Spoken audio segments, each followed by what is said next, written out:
जुन अप्ठ्यारो बेलामा पनि जितेको क्षेत्र छैन।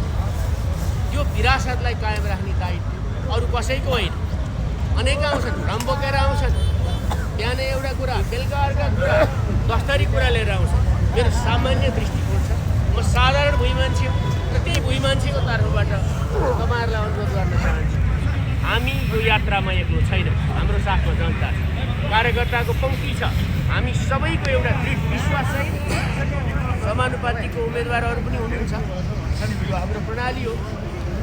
उहाँहरूलाई पनि म सफलताको शुभकामना दिन्छु र मैले यो पनि भन्छु, मैले यो क्षेत्रबाट प्रतिनिधित्व गरिरहँदाखेरि मैले सिङ्गो जिल्लालाई केन्द्रमा राखेर काम गरेँ। कुनै क्षेत्रको प्रतिनिधि म होइन।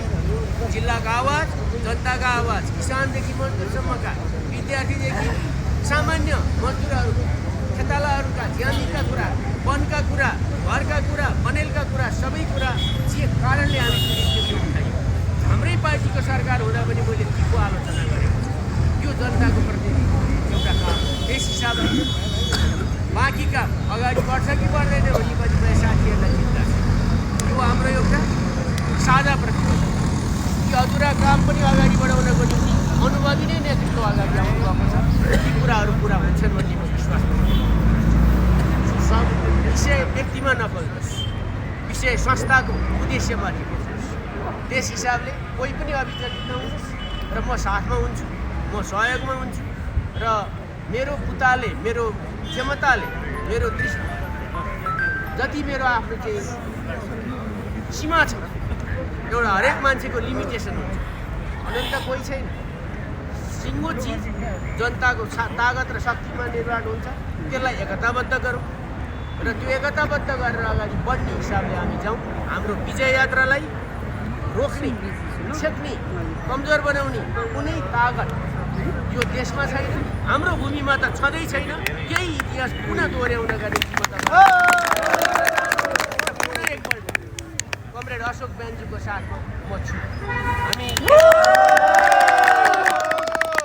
1,65,000 जनता यो क्षेत्रका मतदाताहरूलाई म अनुरोध गर्न चाहन्छु, कुनै भ्रममा नपर्नु, कसैले पनि राल नकाट्न, कसैले पनि मुख नमिठ्याउन।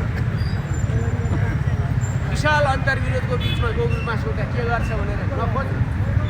नेकपा एमालेको पक्षमा दृढतापूर्वक बाँचुन्जेल म रहन्छु। जुन कुरा मैले पार्टीको अधिवेशनमा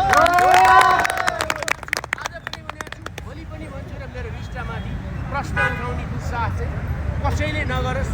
यो इतिहासको सबैभन्दा ठुलो भुल हुनेछ, पश्चाताप हुनेछ। म यो कुरा भन्छु र कमरेड अशोक ब्यानर्जीलाई पुनः एकपल्ट अग्रिम विजयको शुभकामना सहित तपाईँहरू सबैलाई हार्दिक आदरणीय कमरेडहरू, देश चलाउने र देश बनाउनेको बिचको भिडन्त अब चल्दैछ। आजदेखि विदेशी दलाल र न्यायप्रेमी राष्ट्र सेवक हामी बिचको भिडन्त चल्दैछ। आजदेखि आजबाट 50 दिन दिन रात हाम्रो काभ्रेली जनताको प्रत्येक घरमा गएर भोट मागेर सूर्य ध्वजावाहक हाम्रो जनप्रतिनिधिहरूलाई जिताउनलाई चाहिँ अगाडि बढौँ भन्ने फेरि चाहिँ नारा लगाउने आज सफल होइन। यहाँ आजको कार्यक्रम यही समापन भएको कमरेडको अशोक कमरेडको आज्ञाअनुसार यही जानकारी गराउनु छु। नेकपा एमाले जिन्दाबाद, नेकपा एमाले जिन्दाबाद। आमा बुबा दाजुभाइ भोट हालौ सूर्यलाई, आमा बुबा दाजुभाइ भोट हालौ सूर्यलाई। आयो आयो एमाले आयो, आयो आयो एमाले आयो। काभ्रेको दुईटा सिट एमालेको सुनिश्चित, काभ्रेको दुईटा सिट एमालेको सुनिश्चित। नेकपा एमाले जिन्दाबाद। सबैलाई धन्यवाद ज्ञापन गरेर आज सचिव कमरेड अलि सन्चो नभएकोले मैले यति बोलिदिएँ। धन्यवाद सबै कमरेडहरूलाई।